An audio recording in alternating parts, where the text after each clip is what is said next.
Welcome to Infinity Insights. In this video, we are going to talk about कि इस साल 2025 के Nobel prize जो हैं फिजियोलॉजी और मेडिसिन के किसको मिले हैं. हम अदर कैटेगरीज को भी कवर करेंगे बाकी वीडियोस में, पर इस वीडियो में we are going to talk about कि 2025 का नोबेल प्राइज़ फिजियोलॉजी या मेडिसिन में किसने जीता है. Let's start.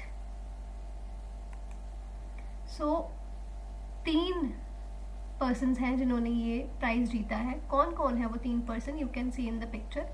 Mary E Brunkow, then you have Fred Ramsdell and Shimon Sakaguchi. Mary E Brunkow, Fred Ramsdell and Shimon Sakaguchi. These are the 3 person जिनको इस साल का मेडिसिन में नोबेल प्राइज मिला है. ठीक है.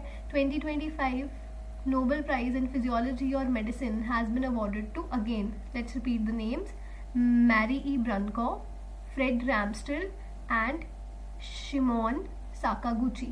ये जो दोनों हैं ये यूएस के हैं. ठीक है. एंड शिमोन साकागुची जो है आपके वो जापान के हैं. क्यों मिला है इनको Nobel prize? For their discoveries. किस चीज़ के ऊपर इन्होंने डिस्कवरी करी है? Peripheral immune tolerance. Peripheral immune tolerance के ऊपर, particularly regarding T cells. अब लेट्स टॉक अबाउट ये T cells वगैरह क्या होते हैं. देखो सिंपल सी चीज़ है. हमारी जो बॉडी है, हमें पता है हमारी बॉडी में एक इम्यून सिस्टम रहता है. ठीक है. We have immune system in our body. इस इम्यून सिस्टम का क्या पर्पस रहता है? What is the purpose of this immune system? This immune system is responsible कि हमारी बॉडी को इम्यूनिटी प्रोवाइड करे. बाहर से हमारी बॉडी में जो पैथोजेंस आ रहे हैं और वो पैथोजेंस आके अटैक कर रहे हैं. पैथोजेंस कौन से होते हैं? जो आपके क्या बोल सकते हैं हम, वायरस, बैक्टीरिया या बाकी के कोई भी micro organism, protozoa, worms etcetera. ठीक है. जिनसे भी हमारी बॉडी को बीमारियां होती हैं, जो बाहर से हमारी बॉडी में जाते हैं, उनको हम बायो की लैंग्वेज में क्या बोल देते हैं? पैथोजेंस बोल देते हैं. सो इम्यून सिस्टम का क्या फंक्शन होता है कि जो पैथोजेंस हमारी बॉडी में आ रहे हैं उनको डिस्ट्रॉय करना. ठीक है. उनके सेल्स को डिस्ट्रॉय करना और बॉडी को डिजीजेस से, बीमारियों से बचा के रखना. बट अभी होता क्या है, कुछ केसेस में, इन सम केसेस हमारे पास क्या होगा, इन सम केसेस जो हमारा इम्यून सिस्टम है वो इम्यून सिस्टम खुद को ही डिस्ट्रॉय करने लग पड़ता है. ठीक है. इट स्टार्ट्स डिस्ट्रॉइंग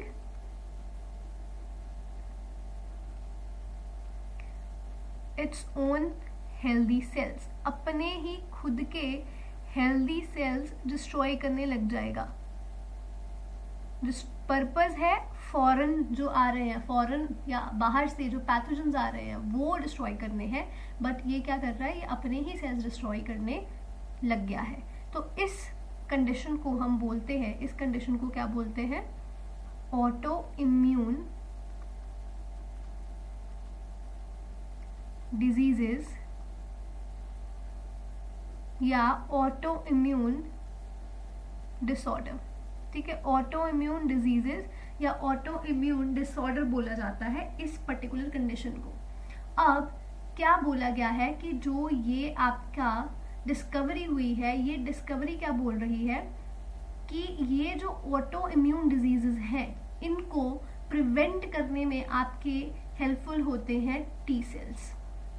इनको टी सेल्स या टी रेग्स बोला गया क्योंकि ये क्या है? रेगुलेटरी सेल्स होते हैं. ये रेगुलेटरी सेल्स, इनका पर्पस क्या है, क्या काम है? ये बॉडी में ऑटो इम्यून डिसऑर्डर्स ना हो इस चीज़ को प्रिवेंट करते हैं. बॉडी में खुद ही इम्यून सिस्टम अपने आप ही अपनी बॉडी को डिस्ट्रॉय ना करने लग जाए, उस चीज़ को रोकते हैं ये रेगुलेटरी टी सेल्स. और क्या बोला है कि इन रेगुलेटरी टी सेल्स की अच्छी फंक्शनिंग होती रहे, क्योंकि ये हमारे लिए ज़रूरी हो गए ना. हमारी इम्यून सिस्टम खुद को अटैक ना करे तो रेगुलेटरी टी सेल्स हमारी बॉडी में होने ज़रूरी है.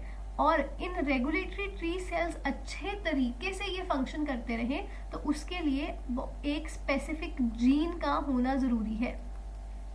ठीक है. एक स्पेसिफिक जीन का होना ज़रूरी है. एज यू कैन सी, वो कौन सा जीन है? FOXP3, forkhead box protein P3 gene.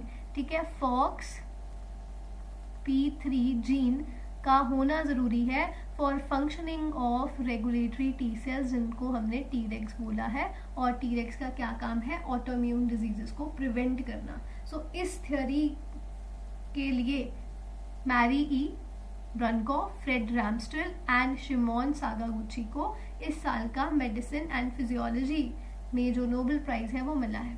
ठीक है, अब हमें पता चल गया है कि क्योर क्या है, कैसे हम ऑटोइम्यून डिजीजेस को रोक सकते हैं, या किसकी कौन रिस्पॉन्सिबल है ऑटोइम्यून डिजीजेस रोकने में।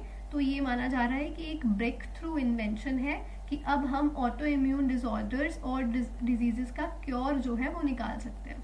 ठीक है, ये माना जा रहा है इससे। अभी हम नोबेल प्राइज पढ़ रहे हैं तो मैं आपको नोबेल प्राइज के बारे में और चीज़ें भी कराऊंगी। पहली चीज़, नोबेल प्राइज जो अनाउंस होते हैं, ठीक है, अनाउंस होते हैं every year in the month of October, but ये दिए जाते हैं 10 दिसंबर को। ठीक है, 10 दिसंबर को देते हैं। क्यों? क्योंकि उस दिन होती है डेथ एनिवर्सरी। डेथ एनिवर्सरी होती है ऑफ अल्फ्रेड नोबेल। अब ये अल्फ्रेड नोबेल कौन है? ये अल्फ्रेड नोबेल वही अल्फ्रेड नोबेल है जिनके ऑनर में ये नोबेल प्राइज दिए जाते हैं, या इनकी विल भी थी when he was on the death bed. तो इन्होंने बोला था कि जो मेरी प्रॉपर्टी एंड विल है सारी की सारी वो फ्यूचर लोगों में, फ्यूचर जो साइंटिस्ट हैं उनमें डिस्ट्रीब्यूट कर दी जाए। तो उसके बाद से ये फिर आपका दिया जाता है नोबेल प्राइज। ठीक है, उनकी डेथ हुई थी 1896 में और ये इस्टेब्लिश हो गया था नोबेल प्राइज आपका उसके बाद। ठीक है, फिर उसके बाद लेकिन पहली बार फर्स्ट टाइम ये दिया गया 1901 में। पहली बार नोबेल प्राइज कब मिले? 1901 में मिले। लेकिन जब ये 1901 में मिल रहे थे तब ये सिर्फ 5 कैटेगरीज में मिलते थे।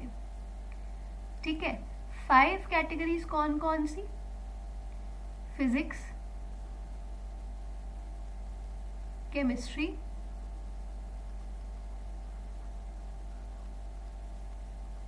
मेडिसिन या फिजियोलॉजी जिसको बोल दिया हमने,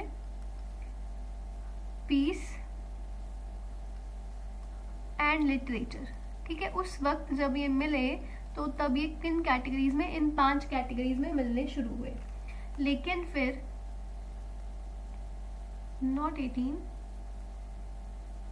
लेकिन फिर 1968 में, ठीक है, 1968 में जो स्वीडन का सेंट्रल बैंक है, स्वीडन कंट्री का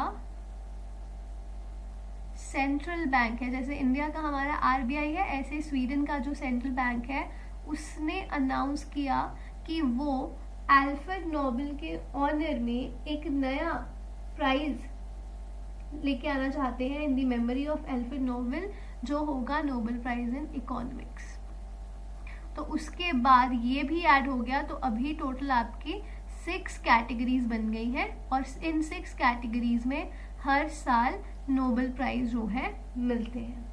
ठीक है, अब जो ये इनकी प्राइज मनी है इस साल की बताई जा रही है। हर साल जो है उनकी कमेटी डिसाइड करती है। इस साल की आप मान सकते हो अप्रोक्सीमेट 10 करोड़ के आसपास इनकी प्राइज मनी है।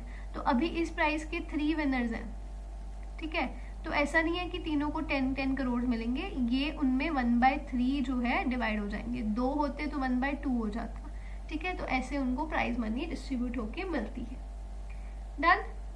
एंड वन मोर थिंग हमें याद रखनी है।